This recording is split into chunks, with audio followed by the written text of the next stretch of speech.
মুসলমান ভাইরা আমার, আল্লাহ রাব্বুল আলামিন সূরাতুল আসরের ভিতর আল্লাহ রাব্বুল আলামিন চারটা কর্মসূচি দিয়েছেন। আল্লাহ রাব্বুল আলামিন এক নাম্বার হলো ইল্লাল্লাযীনা আমানু, যারা ঈমান আনবে। এখন আমার প্রশ্ন হলো, আমাদের কার কতটুকু ঈমান আছে আমরা জানি না, জানি কিনা আওয়াজ দিয়ে বলেন। আল্লাহ তাআলা বারবার ঈমানদারদেরকে আল্লাহ রাব্বুল আলামিন ঈমান আনার কথা বারবার ডাকে। আল্লাহ রাব্বুল আলামিন বলেন, ইয়া আইয়ুহাল্লাযীনা আমানু কু আনফুসাকুম ওয়া আহলিকুম নারা। আল্লাহ রাব্বুল আলামিন বলেন, হে ঈমানদাররা, নিজে জাহান্নামের আগুন থেকে বাঁচাও, তোমার আহাল পরিবার পরিজনকে জাহান্নামের আগুন থেকে বাঁচাও। বারবার ঈমানদারদেরকে আল্লাহ রাব্বুল আলামিন ডাকে। এখন হয়তো বলতে পারেন, আমরা বলতে পারি আমাদের যদি ঈমান না থাকতো তাহলে কি আমরা এই শীতের রজনীর ভিতর মাহফিলের প্যান্ডেলে আইসা আমরা বসে থাকতাম না? ঠিক কিনা বলেন? সবচাইতে দুঃখজনক বিষয় হলো, সমাজের ভিতর অফেলনি সুদ খাই, সমাজের ভিতর অফেলনি ঘুষ খাই, সমাজের ভিতর জিনা করে বেড়াই, সমাজের ভিতর মাতাব্বরি করে বেড়াই। আবার শুধু তাই নয়, যদি 5,000 টাকা পকেটের ভিতর ঢুকায় দেওয়া যায়, এই দিকের বিচার ওই দিকে নিয়ে যায়, এই শ্রেণীর মানুষ আছে না নাই? তারাও বলে আমি ঈমানদার, আমার ঈমান আছে। এখন ঈমান কি দিয়ে মাপবেন রে বন্ধু?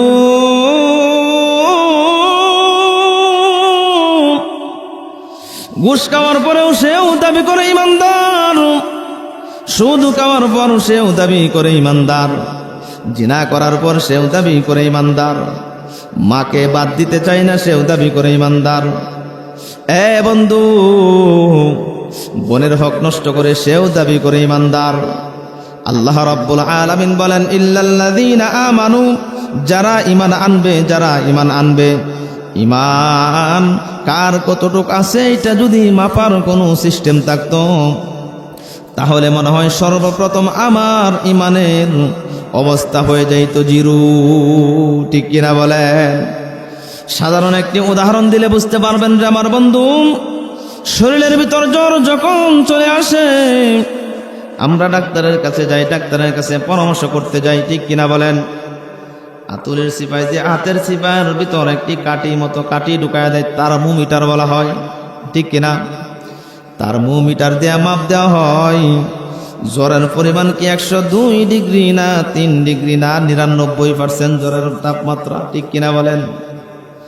আমাদের ঈমান যদি মাপা যায় তোরে বন্ধু, তাহলে মনে হয় আমাদের ঈমানের অবস্থা মনে হয়তো আমাদের ঈমানের কট্টয় জিরো আর জিরো, ঈমানের কট্ট কালি। ঠিক কিনা বলেন? এই জন্য রে আমার বন্ধুগণ, আল্লাহ রাব্বুল আলামিন বলেন, ইল্লাল্লাযীনা আমানু, যারা ঈমান আনবে আল্লাহ রাব্বুল আলামিনের উপর, আল্লাহ রাব্বুল আলামিন তাদেরকে দুনিয়াতে পরীক্ষা করবেন। ঠিক কিনা বলেন? আল্লাহ রাব্বুল আলামিন তাদেরকে পরীক্ষা করবেন, বিভিন্ন সময়ে বিভিন্নভাবে পরীক্ষা করবেন। বন্ধু, সাহাবায়ে কেরামের ঈমান কত মজবুত ছিল, কত পুক্তা ছিল, কত মজবুত ছিল রে আমার বন্ধুগণ। সাহাবায়ে কেরামের ঈমানের মতো যদি মজবুত করা যায় রে বন্ধু, দুনিয়াতেও বাদশা, পরকালেও আল্লাহ রাব্বুল আলামিন বাদশা বানায় দিবেন। এই জন্য আল্লাহ রাব্বুল আলামিন বলেন, ইন্নাল্লাযীনা আমানু, এ ঈমানদাররা, তোমরা ঈমান আনো, তোমরা ঈমান আনো, তোমরা ঈমান আনো। ওয়া আমিলুস সালিহাত, নেক আমল করো, নেক আমল করো, নেক আমল করো, বদ আমল ছাড়ো, নেক আমল করো। সাহাবায়ে কেরামদের ঈমান কতটুক মজবুত ছিল আমার বন্ধুগণ? আল্লাহ রাব্বুল আলামিনের পয়গম্বরের সাহাবী